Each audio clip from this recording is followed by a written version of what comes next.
Welcome to Episode 8 of Episode George. I'm George. This episode is part of a video series exploring how a Supreme Court judge falsified evidence in a court judgment and how the corrupt Labor Party is protecting the judge from prosecution. Everything in this video is the spoken and authorized opinion of George Mamouzellos Darwin. I'm making this episode to show that the Electoral Commissioner for the Northern Territory has falsified an election report in Section 7.77. On the screen now is a picture of Electoral Commissioner Ian Loganathan. In this episode, I also show that a Supreme Court judge named Stephen Southwood falsified evidence in a court judgment in a way that perfectly matched the falsification made by Commissioner Loganathan. In my opinion, the likelihood of two senior government officers making the same falsification by accident is extremely low. Therefore, I think that it is reasonable to suspect coordination or even criminal conspiracy. What I've determined to do is make a series of video presentations examining between 18 and 20 pieces of evidence in the way I expected the Judicial Commission or the ICAC to do. When I do the video presentations, I will examine each piece of evidence in a logical way by presenting the facts of the case in a generally chronological manner, starting at evidence number 1 and finishing on evidence 18 or 20 or so. The evidence that I will show in this episode is the evidence labeled number 11. Normally, I would not present evidence number 11 before I show all of the evidence before that, but in this case, I've chosen to show the audience that the Northern Territory Electoral Commission is so corrupt that it falsifies election reports before I show anything else. That way, the audience will understand why the report I made to the Judicial Commission and to the ICAC before it was so important. After I show piece of evidence number 11, I will begin at the beginning at evidence number 1 and present the evidence in the correct chronological order. Discussion of evidence 11 begins now. 11th. On the page now, there is a public document published by the Northern Territory Electoral Commission called the Election Report. This report has been falsified by Commissioner Loganathan. The Election Report is among the most important documents in the Northern Territory. This is the document that contains the sworn tally of votes and promises that the politicians declared to be the winner of the election really are the winner. For the Northern Territory government and for the Labor Party Chief Minister in charge of the Electoral Commission, falsifying the election report is like a priest falsifying a Bible. The issue at hand is that an electoral commissioner has been discovered falsifying the report. What this means is that every election conducted by the Electoral Commission cannot be trusted. If one report has been falsified, it means that the others might have been falsified as well. This particular election report is the 2017 election report, which is the one that Commissioner Loganathan lied about when he said that the Communist Labor Party politician Con Vatskalis was the winner. Mr. Vatskalis was not. In this section, I'm going to show that Commissioner Loganathan falsified Section 7.77 of the election report. On page 46 of 150, Commissioner Loganathan has lied about ground number 6 in the final paragraph of Section 7.77. That paragraph is on the screen now. In Section 7.77, I'm only going to focus on the way he falsified the report because he had a conflict of interest and was going to lose his job as Electoral Commissioner. This is going to be a difficult explanation because Commissioner Loganathan has not only falsified the election report, but he wrote a very large paragraph that contains a story that is not true. The shortest way I can explain what has happened, and to explain what he did, is to say that he removed Mr. Lisson from the election report and then inserted a fake story about a different person into that part of the report where he was supposed to write about Mr. Lisson. In that way, he abused his office as per Section 81 of the Criminal Code Act 1983 and defrauded 15 candidates who had lost the election, each of whom deserve restitution and a second opportunity, while also defrauding tens of thousands of electors who cast a ballot in that particular election. And so now I'm going to give the long explanation. When I disputed the election, I did so 3 times, one after the other, which is the normal process of disputing and then appealing in the Supreme Court. The first time was when I disputed the election directly to Commissioner Loganathan by email. On that first time, I emailed him Annexure GM68, which he replied to in Annexure GM46. On that first time I disputed the election by email, I wrote that I was disputing the election because Commissioner Loganathan published incorrect instructions in complaint number 3 in Part 17. On the screen now is an extract from Part 17. It states, quote, "In regards to the actions of Mr. Ian Loganathan, Electoral Commissioner, deliberately and knowingly providing and or approving badly incorrect informational instruction electronically regarding nomination procedure to a person otherwise properly qualified for nomination, whose name is Mr. Lash Lisson, that led directly to Mr. Lash Lisson being excluded as 16th candidate." End quote.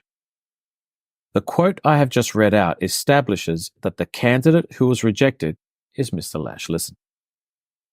Then, in the same paragraph of Part 17 is the portion detailing the incorrect instructions as being the ground of dispute, which was later referred to as ground number 6 in the handwritten list of grounds in Annexure GM72 as follows. Quote, "The Northern Territory Electoral Commission published instructional information electronically upon its website, being its most ubiquitous medium of publication, declaring that any qualified nominee, meaning a person nominated for candidacy for election, was required to be enrolled upon the electoral roll with a residential address within the ward that they wish to contest, which is absolutely untrue as per all relevant legislation." End quote. That quote that I've just read out establishes that the issue is that incorrect instructions about eligibility for nomination were published on the NTEC website.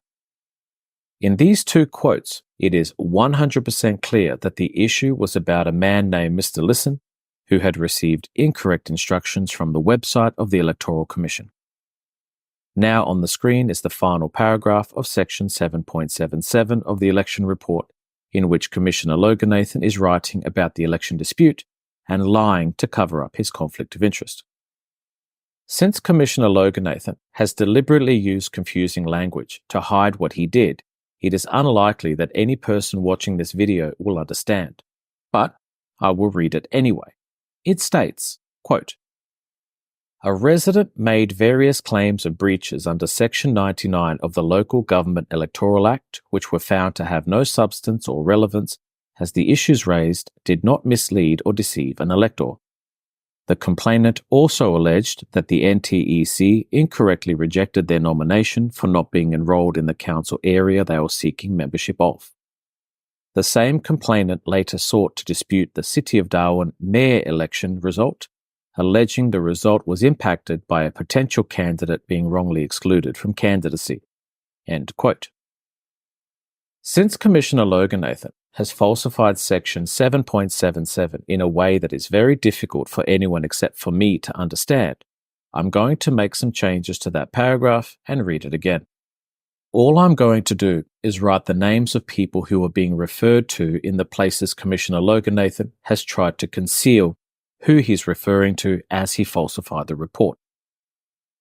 So, in the first line where it says the word resident, I'm going to put the name George Mamouzellos in the place of that word since I am the resident. Then, in line number 3, where it says the complainant, I'm going to write the name George Mamouzellos since I am the complainant. Then, in line number 4, where it says the word there, I'm going to write George Mamouzellos's because Commissioner Loganathan is talking about me when he uses the word there. Then, in line number 5, where it says the word they, I'm going to write the name George Mamouzellos because Commissioner Loganathan is talking about me when he uses the word they. Then, in line number 5, where he's written the term the same complainant, I'm going to write the name George Mamouzellos since I'm the person Commissioner Loganathan is talking about when he used the term the same complainant. Lastly, in line number 6, where it uses the term potential candidate, I will write the name Mr. Listen, since as I showed in Part 17 of Annexure GM 68 and in the list of grounds in Annexure GM 72, the person who was wrongly rejected is Mr. Listen. Now I'm going to read the whole thing out, and it will be obvious that Commissioner Loganathan falsified the election report to hide his conflict of interest. The final paragraph of Section 7.77 states, quote, George Mamouzellos made various claims of breaches under Section 99 of the Local Government Electoral Act, which were found to have no substance or relevance as the issues raised did not mislead or deceive an elector. George Mamouzellos also alleged the NTEC incorrectly rejected George Mamouzellos' nomination for not being enrolled in the council area George Mamouzellos was seeking membership of. George Mamouzellos later sought to dispute the City of Darwin mayor election result, alleging the result was impacted by Mr. Listen being wrongly excluded from candidacy. End quote. Now, I'm going to take away sentence 1 and sentence 3 because I only need sentence number 2 to make this point. I will read it out. Sentence 2 states, quote, George Mamouzellos also alleged that the NTEC incorrectly rejected George Mamouzellos' nomination for not being enrolled in the council area George Mamouzellos were seeking membership of. End quote. Sentence number 2 is completely false. Now, I will explain. Like I said in the beginning, I first disputed the election directly to Commissioner Loganathan by sending him Annexure GM 68 on 20 September, which was 5 days before the election finished. In complaint number 3, Part 17, I named the wrongly rejected candidate as being named Mr. Lash Listen, who was rejected because Commissioner Loganathan published incorrect instructions on the website of the NTEC. Those incorrect instructions are contained in Annexure GM 67. What this means is that Commissioner Loganathan had a conflict of interest and was not allowed to dismiss the election dispute himself because his own behaviour had been named as a ground of dispute. At that time, on 20 September, 5 days before the election finished, Commissioner Loganathan had no choice but to give the dispute to a different person who would 100% overturn the election because of what was shown in Annexure GM 67. Then there would be a new election according to the High Court precedent created by Clive Palmer with citation C17 2013, the Australian Electoral Commission versus Johnson and others, followed by Commissioner Loganathan losing his job, as happened to former Commissioner Ed Killerstein after the election had been overturned. And so, to defraud the public, defraud the tribunal, and defraud the other 15 candidates, Commissioner Loganathan kept my dispute in Annexure GM 68 secret from every other person and did not give my election dispute to a different person in the Electoral Commission or to the Chief Minister who was in charge of the NTEC. Instead, he sent me his response letter in Annexure GM 46 and said that complaint number 3 was a matter for the Northern Territory Civil and Administrative Tribunal, when it was not.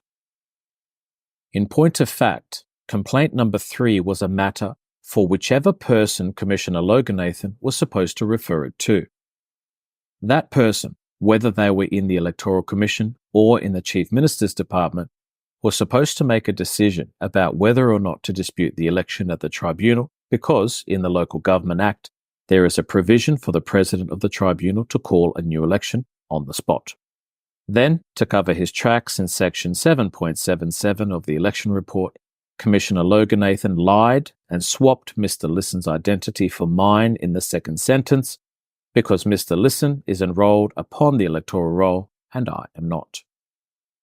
If Commissioner Loganathan had told the truth in the election report, I could have walked into the Chief Minister's office with Annexure GM 68 and Annexure GM 46 to prove that the election had been disputed 5 days before the election finished and a candidate who was on the electoral roll wrongly rejected because he received incorrect eligibility instructions as shown in Annexure GM 67. My argument to the Chief Minister would have been that Clive Palmer had created a precedent called C17 2013 the Australian Electoral Commission versus Johnson and others, which meant that there was no choice but to overturn the election, since in the Electoral Act NT 2004, the Chief Minister is the Minister in charge of the Electoral Commission. Instead, Commissioner Loganathan lied and wrote in the report that I disputed the election because, to read out sentence 2 again, quote, George Mamouzellos also alleged that the NTEC incorrectly rejected George Mamouzellos' nomination for not being enrolled in the council area George Mamouzellos were seeking membership of, end quote, which never happened. Since I wasn't enrolled, I could never be nominated. Commissioner Loganathan made up a ground of election dispute that never happened, that could never win the case, and wrote it in section 7.77 so that he didn't have to write the ground of dispute about Mr. Lisson that would both win the case and cause him to lose his job. Now I'm going to show you a judge in the Supreme Court falsifying the same evidence. On the screen now is the judgment written by Justice Stephen Southwood about this case, which has citation Mamouzellos v. Vatskalis and others, 2018 NTSC 57. Specifically on the screen now is paragraph 11. Paragraph 11 has been falsified by Justice Stephen Southwood in the same way section 7.77 was falsified by Electoral Commissioner Ian Loganathan, and I'll show you. What I'm going to do is take away all of paragraph 11 except for the final sentence. That's where the falsification is. Then I'm going to do exactly what I did to section 7.77 and slightly adjust the final sentence in paragraph 11. All I'm going to do is write the names of people who are being referred to in the places Justice Southwood has tried to conceal who he is referring to as he falsified the court judgment. For reference, on the screen now is the first page of the judgment. In the right-hand column, it shows the name George Mamouzellos next to the words the applicant, because in the Supreme Court judgment, I am the applicant. Also in that column, it shows the name of Commissioner Loganathan next to the words the second respondent, because Commissioner Loganathan is the second respondent. On the screen now is the final sentence of paragraph 11. Just like section 7.77, you will not understand what the paragraph is about, but I will read it out anyway. It states, quote, in addition, he alleged that the result of the election was affected by the fact that a potential candidate for mayor, in brackets, the applicant, was wrongly excluded from candidacy by the second respondent, end quote. And so, just like I did for section 7.77, I'm going to make some changes to the sentence and read it again. Specifically, I'm going to write the name of the person being spoken about in the place of the words that are confusing. And so, in the first line, I'm going to write the name George Mamouzellos where it uses the word he, since Justice Southwood is talking about me when he uses the word he.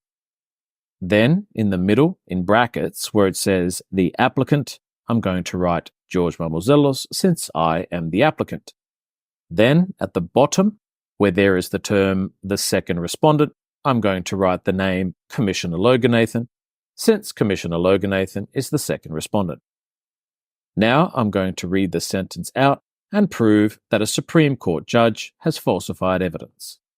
The sentence states, quote, in addition, George Mamouzellos alleged that the result of the election was affected by the fact that a potential candidate for mayor, in brackets, George Mamouzellos, was wrongly excluded from candidacy by Commissioner Loganathan, end quote. After reading that out, it is beyond dispute that Supreme Court Justice Stephen Southwood has falsified the evidence, probably because he is corrupt.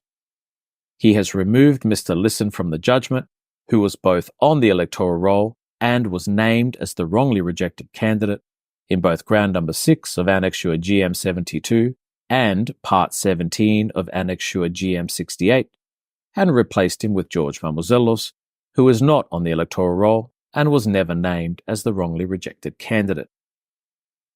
When Justice Southwood made this substitution, the size and general style of paragraph 11 was similar to the size and general style of the final paragraph of section 7.77 of the election report in which Commissioner Loganathan did the same thing. Both of these altered paragraphs were unusually long and used language that obscured the identities of people being referred to, and in both paragraphs, the identity of the person had been falsified. In my opinion, the chances of two senior public officers making the same supposed mistake in the same way by accident is extremely low, especially since Justice Southwood made matching falsifications in paragraphs 12, 13, 17, 19, and 58 of his corrupt judgment. Nor is it possible for Justice Southwood or Commissioner Loganathan to claim that they were confused or that I had not communicated properly, because Tribunal President Richard Bruxner and Commissioner Loganathan had no problem understanding what the case was about, as shown in the hearing on 27 October. I will play the relevant portion of the audio transcript now. I haven't looked in detail into the concern that's been raised in relation to Mr. Lisson. But is it a matter in respect of which there is room for argument? Is it a debatable or arguable issue as to whether or not his nomination should have been accepted? Look, anything is debatable, right? The first thing is the nomination was received after the deadline, right? So the Act is very clear that you don't accept late nominations. So for us, that's not debatable.